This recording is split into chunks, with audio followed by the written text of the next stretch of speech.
एक दिन ऐसी घटना होती है कि उस महानगर में एक बहुत बड़े सेठ थे जिनका व्यापार बहुत बड़ा था।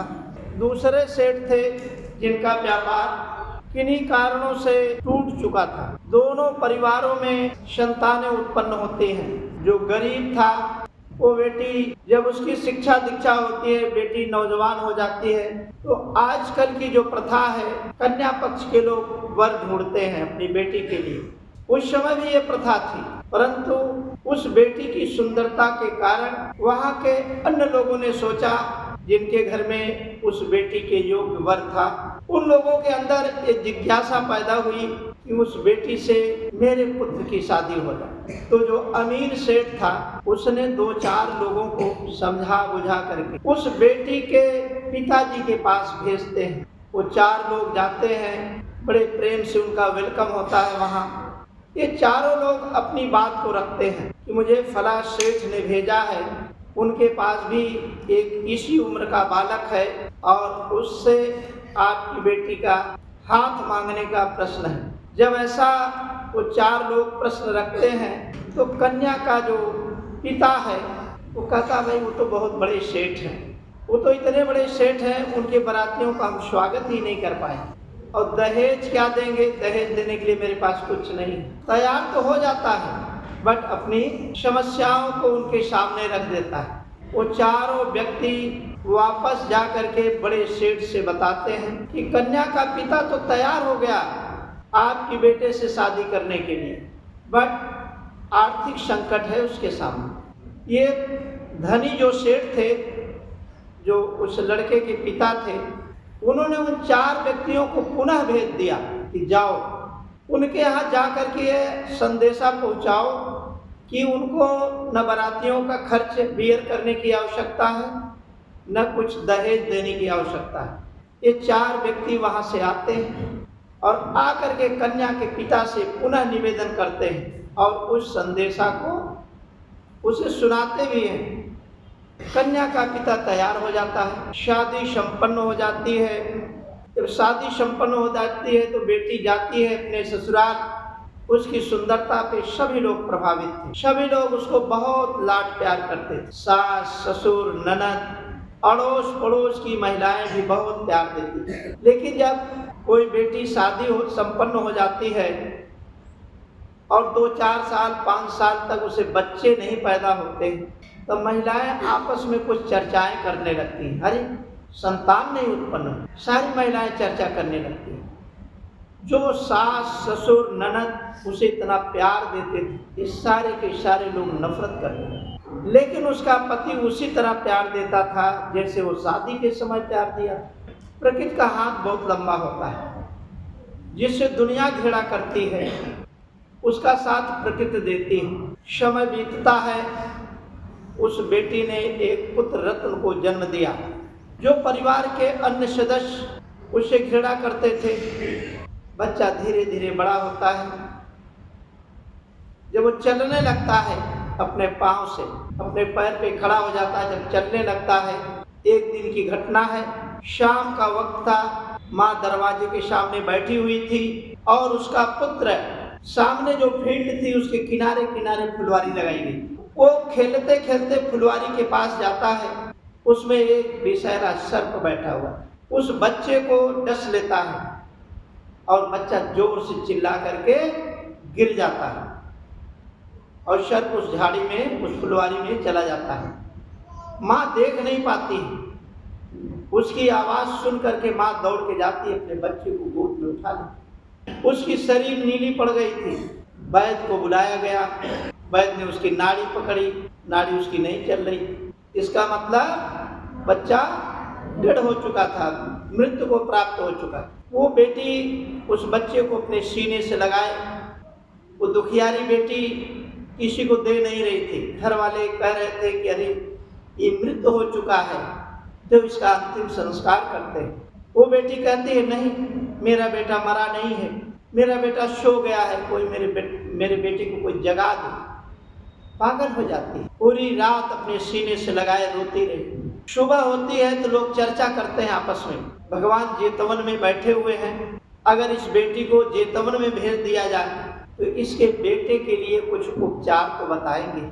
उसके कान में 2 शब्द जब पढ़ते हैं, वो बेटी अपने पुत्र को सीने से लगाए हुए जेतवन में पहुंच जाती है, भगवान के सामने अपने पुत्र को लिटा देती है और भगवान को प्रणाम करती है, भगवान से निवेदन करती है, भगवान सभी लोग कहते हैं तेरा पुत्र मर चुका है। भगवान मेरा पुत्र मरा नहीं है, मेरा पुत्र सो गया, भगवान मेरे पुत्र को जगा दीजिए। भगवान अपनी चित्त की चेतना से उसके चित्त की चेतना को देखते हैं। उसका चित्त इतना दुखी था, इतना दुखी था, उसको कुछ भी समझाइए वो समझने वाली। भगवान ने एक रास्ता ढूंढा। भगवान ने कहा बेटी तेरा पुत्र जीवित हो जाएगा, तेरा पुत्र जग जाएगा, लेकिन तुम्हें एक काम करना पड़ेगा। जैसे भगवान के मुखार बिंदु से ये शब्द निकलते हैं कि पुत्र जग जाएगा, 50% उसके दुख दूर हो जाते हैं, 50% होश में, आधा होश में आ जाती है। भगवान से पूछती है, निवेदन करती है, भगवान आदेश करें। भगवान कहते हैं बेटी तुम इस महानगर में चली जाओ, एक मुट्ठी सरसों ले आओ, तेरा बेटा जग जाएगा। बड़ी खुश होती है, भगवान को प्रणाम करती है और प्रणाम करने के बाद में अपने बच्चे को कंधे पे लिटा लेती है। जैसे भगवान के पास से 10 कदम जाती है, भगवान बोलते हैं रुक जाओ बेटी, रुक जाओ। बेटी रुक जाती है, कहते हैं भगवान आदेश करें। भगवान कहते हैं बेटी एक प्रश्न और याद कर लो, सरसों उस घर से ले आना जिस घर में कोई आज तक मरा न हो। एक हाथ से अपने बेटे को संभालती है और दूसरे हाथ से भगवान को इशारा करते हैं, हाँ भगवान उसी घर से लाएंगे, उसी घर से लाएंगे, उसी घर से लाएंगे। हाथ हिलाती हुई बेटी उस महानगर की तरफ प्रस्थान करती है। महानगर में जाती है, एक दरवाजा खटखटाती है, एक बूढ़े बाबा निकलते हैं। बेटी अपना प्रश्न रखती है कि बूढ़े बाबा मुझे एक मुट्ठी सरसों दे दो। बूढ़े बाबा कहते हैं बेटी एक मुट्ठी नहीं, तुम उसे अधिक ले जाओ। अपनी पूरी कहानी बताती है, मेरा बेटा सो गया है, भगवान जेतवन में बैठे हुए हैं, उन्होंने आदेश दिया है कि एक मुट्ठी सरसों ले आओ, तुम्हारे बेटे को हम जगा देते हैं। तब तक दूसरा प्रश्न याद हो जाता है उसको। कहती है बूढ़े बाबा आपके घर में कोई मरा तो नहीं है। बूढ़े बाबा जमीन की तरफ नीचे देखने लगते हैं, कहते हैं बेटी अभी तो साल भर भी पूरा नहीं हुआ है, मेरी बूढ़ी औरत इस दुनिया से चली गई। वो बेटी निराश होकर के आगे बढ़ जाती है। दूसरा दरवाजा खटखटाती है, एक बूढ़ी माता जी निकलती है, उनके सामने प्रश्न रखती है कि भगवान जेतवन में बैठे हुए हैं, मेरा बेटा सो गया है, माता जी एक मुट्ठी सरसों दे दीजिए, भगवान हमारे बेटे को जगा देंगे।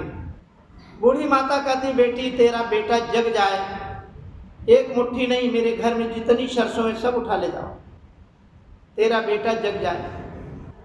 वह बूढ़ी माता से दूसरा प्रश्न करती है कि माता जी आपके घर में कोई मरा तो नहीं है। बूढ़ी माता जी रोने लगती हैं और रोते हुए उस बेटी को समझाती हैं, बेटी अभी 6 महीने भी नहीं हुए, मेरा नौजवान बेटा गुजर गया। वो बेटी निराश होकर के तीसरे दरवाजे जाती है। सुबह से शाम हो जाता है, किसी दरवाजे पर उसे एक मुट्ठी सरसों नहीं मिलता। शाम हो जाती है, सूर्यास्त होने की स्थिति में होती है। ऐसी स्थिति में उसका स्वयं का विवेक जाग जाता है और वह बेटी समझ जाती है कि संसार में कोई ऐसा परिवार नहीं है जिसके परिवार में कोई मरा न हो, तो मेरा बेटा कोई इकलौता थोड़ा। इतना उसके संज्ञान में बात आ जाती है और अपने उस मृत पुत्र को अपने घर वालों को दे देती है और भगवान की शरण में जाकर उनके चरणों में गिर जाती है। भगवान के चरणों में गिर जाती है और भगवान से निवेदन करती, भगवान अब हम आपकी शरण छोड़ करके हम अपने घर वापस नहीं जाओ। भगवान की शरण में रह करके उसने धम्म को अच्छी तरह सीखा और सीखने के बाद में अग्रणी भिक्षुणियों में उसका नाम आता है, जिसका नाम है कृषा गौतमी। आप लोग इस कहानी से क्या शिक्षा मिली आप लोगों को? अनिच्चावत शंखारा उपद्दवय धम्मिनो उपजित्वा निरुद्धन्ति ते संगोपसमोष। यह सीख मिलती है कि जो पैदा हुआ उसे एक न एक दिन मरना है। मृत्यु कितने प्रकार की होती है, कैसे मृत्यु होती है, इसको भी आप लोगों को जानना है। मानव हो, सरीसृप हो, पशु हो, वनस्पतियां हैं, सबकी एक निश्चित उम्र होती है, सबकी एक निश्चित उम्र होती है और उसके पूर्व जन्मों के जो पुण्य फल होते हैं ये दोनों काउंट करते हैं। पुण्य फल अगर है और उम्र है तो पूरी उम्र बिता करके वो तब इस दुनिया से विदा होता है। यदि उम्र घट गई, उम्र खत्म हो गई है लेकिन पुण्य फल है, तभी वो आगे नहीं जिंदा रह सकता।